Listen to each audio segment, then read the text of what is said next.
And you know, what's funny is I am not, neither of us, I don't think, I'm not a Bitcoin maximalist, but we're all going to be Bitcoin maximalists now.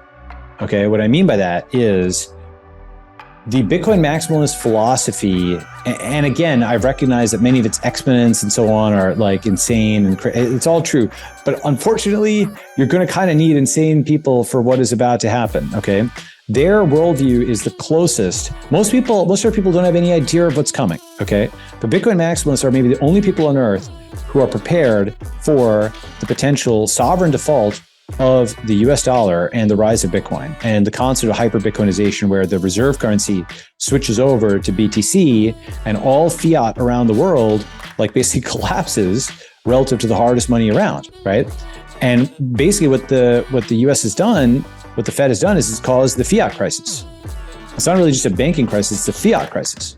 Because the crisis of having everything centralized in one place and them all screwing it up in the same way at the same time and lying to everybody with uncheckable things. Every single thing that the most intense Bitcoin maximalists would say, for example, I posted that meme of, you could sell your Bitcoin for millions someday. It's like, Neo, when you're ready, you won't have to, right? Because like selling for $1 trillion Zimbabwe dollars, right? So hyper-Bitcoinization, which is the simultaneous rise of Bitcoin and transition to reserve currency and the crash or the fiats against it, is going to be a huge mess. Because I think it's going to come much faster than people think. Because with all this printed money, we've got about 3 months before this CBDC gets out there, where you're still a free man, and you might be able to wire it out and you might be able to turn some of it into BTC and hold that locally. And that is basically the way, that is a way that we might preserve some degree of freedom on the other side of this.